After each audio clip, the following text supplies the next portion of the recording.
this implant. And also the detailed recording could show that there is no microgap inside. And this is based on a good manufacturing tolerances and a good dimension of or design of the conical interface. The same with the ankylosing system, we also see no microgaps inside. But there are some researchers which want to tell us that there is no microgap inside, or we will not see the microgap based on the method. But if we have a look at this Bicon system, this Bicon interface, we can see below there is a microgap. But the interesting thing is, if we load it with 200 newtons, the microgap didn't change. So there is no micro movement inside. And this is a cheap copy of a Bicon system, and we can see there is a microgap inside of the interface. And also with this Straumann's in Octa components brand new, there are microgaps inside of the conical interface. So if there is a microgap inside, we will see the microgap. Also with the solid abutment, we can see the microgap. So the method will show us if there is a microgap. And if we have good designed solutions, there is no microgap, or we see no microgap because there is no microgap. And also, if we load these Straumann implants, please have a look at this region, to the thread, and here to the conical interface. And you will see that there is a permanent shift, so the occlusion is gone. So the best thing is for you, you will tell your patient he should first chew to the one direction and then to the other, because the occlusion is again in the right position. And also, if we have a closer look to the microgap, we see that there is a gap forming inside of the conical interface. It's logical that we see not such a high contrast in comparison to the flat-to-flat interfaces, but we will see the microgap inside of the conical interface. And if we see no, for example, at the Astrotech system, the logical consequence is that there is no microgap inside.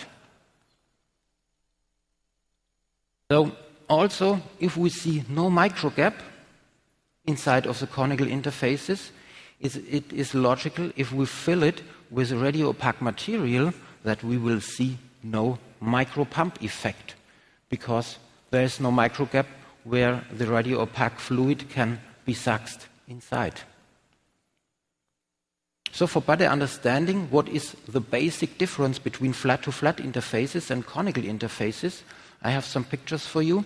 And the main difference is on flat-to-flat interface that we have a really horizontal bed stop and we have a clearance fit for better fitting. The main difference to the conical interfaces is that we have a conical bed stop, and before fitting we have a clearance fit. And after fitting, we have a press fit if the manufacturing tolerances are really perfect. And the difference from a mechanical perspective is that if we load it with a horizontal component, that the abutment tilts sideways till it will be stabilized inside of the implant. But then it's too late. We've got a microgap. With a conical interface, we have not the problem because we have no microgap inside. If we load it, the forces can be transmitted directly from the abutment to the implant without a high stress for the binding screw. And there is a second reason. We have the effect of conical self-locking. So if you put your abutments inside of the implant, we decrease the microgap, and if we screw on the binding screw, these abutments will be go down inside of the implant, and the implant shoulder will be widened a little bit. The consequence is that this implant shoulder wants to become closer again, so the implant shoulder acts and force out from the implant to the abutment.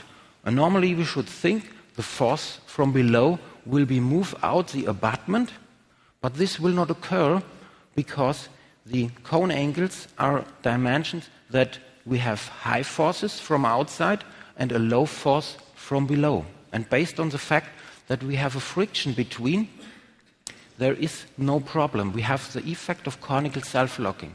You can test it if you screw in the binding screw at a conical interface and you remove it again, you have a friction between the implant and the abutment. And this is a proof that the manufacturing tolerances are really perfect. So what are the important parameters if we want to design a conical interface?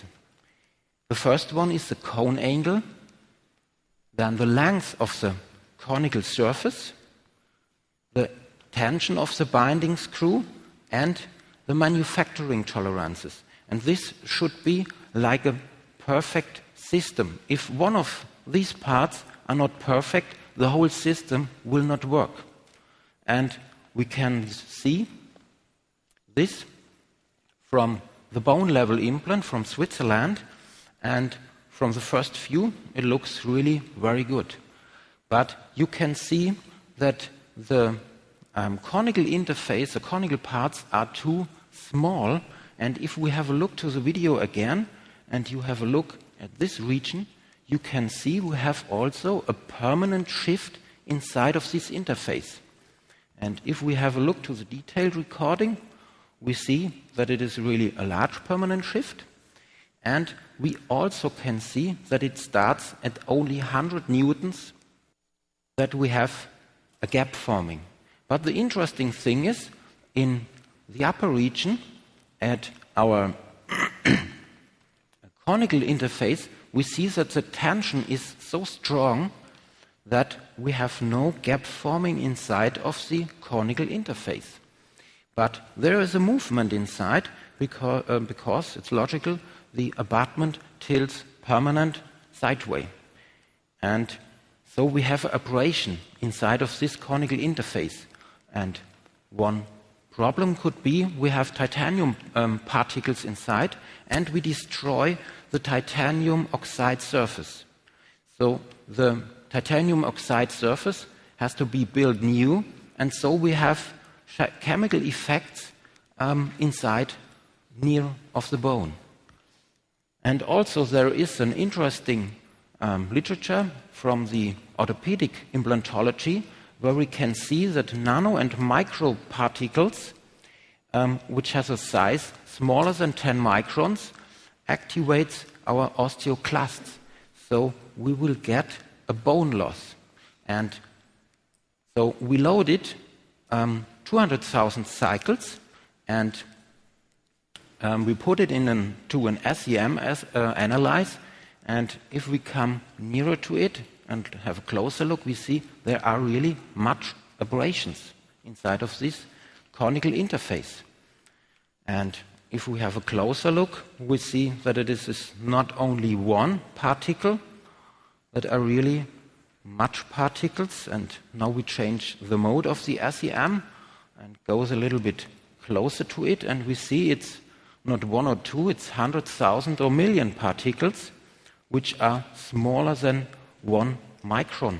So they can pass the soft tissue without a problem, and I think we will find these particles after some years everywhere in our body. And also, if we come closer, we can see that there are particles which are smaller than 100 nanometers. So we can say that is perfect nanotechnology made from Switzerland. But I don't think that the cells really will love these particles, so we could get a problem with the bone loss. So let's have at least a look for the reasons of crestal bone loss, and we will see that the reasons are not only the micro movements, they could come from the surgeon or from the soft tissue inflammation, and also from the biomechanics, or something we didn't know in the moment and something we know in some years.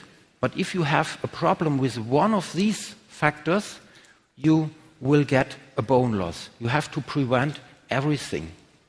So for preventing the system-based bone loss, you should use an interface which is free from micro movements, free from micro pump effects, and free from abrasions. And if you want to solve such situations which these soft tissue results, you should use a conical interface. The most of the X-ray videos you can download from our website, from the University of Frankfurt, and I thank you for your kind attention.